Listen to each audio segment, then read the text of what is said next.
Afterglow Books by Harlequin and HarlequinAudio present Not So Fast by Karen Booth. Performed by Talon David. For M's. Only you are brilliant enough to help me invent some of the details in this book, and I will gladly brainstorm fictional Formula One drivers with you forever. I love you always.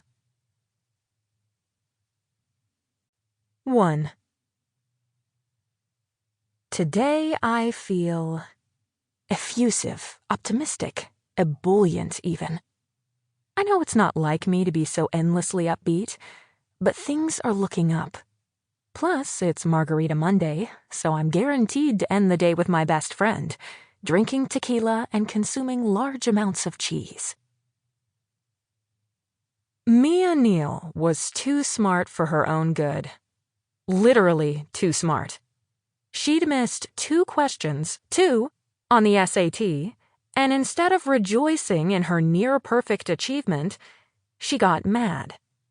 The instant she saw her score, she knew exactly which questions she'd missed, and precisely who was at fault.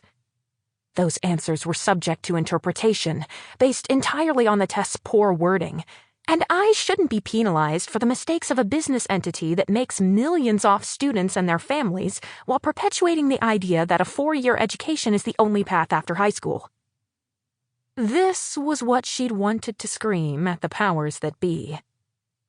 As it turned out, there was no avenue for students to express grievances about test questions, and she was left to live with what had been deemed her shortcoming. Even now, an entire decade later, it still annoyed the hell out of her if she took the time to think about it. Something she could admit happened a little too often. Overthinking? It was her superpower. She turned everything over in her head, scrutinizing it from all angles and zeroing in on every flaw until she knew precisely where she'd come up short. Then she fixated on that. Forever. It was the closing segment. That's where I went wrong with my last episode.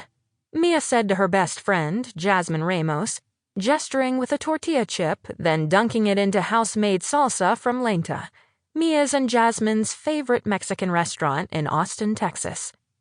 It was the site of their regular Monday dinner date and had some of the best food in town. "You're too hard on yourself."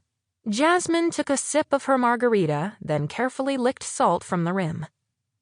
Who has the patience to listen to an entire podcast episode anyway? Mia resented the implication on a number of levels. If I do it right, it will require 0 patience. I never want my listeners to get bored. Yeah, but according to the data, I lost people right after the 23-minute mark. Mia had spent hours that afternoon looking over the latest numbers in her podcast dashboard. What had started as a hobby a year ago had become a full-time obsession and was even bringing in some money, which was a very good thing because Mia was out of a job and living off her savings. Again. Maybe I should stop talking about things like Ayrton Senna's win in Brazil in 1991, although it was so emotional. His home country, a hard-fought battle, a race he'd longed to win but never had. He was so caught up in the moment.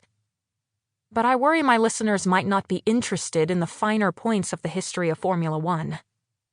And I worry that I created a monster by suggesting you do this, Jasmine said. Well, you did. And now I can't stop. Mia would never forget that night in her living room when she and Jasmine had a brainstorming session about Mia's possible career paths after she'd taken yet another job that paid a pittance, working in admissions at her alma mater, UT Austin. Everybody has a side hustle, Jasmine had offered that night, 3 beers in.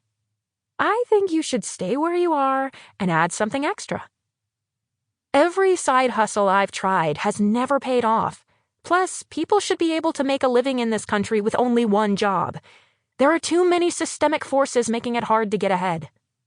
Okay, but maybe focus on simply doing something so you can keep your apartment and not have the power turned off? I refuse to drive. Sample complete. Ready to continue?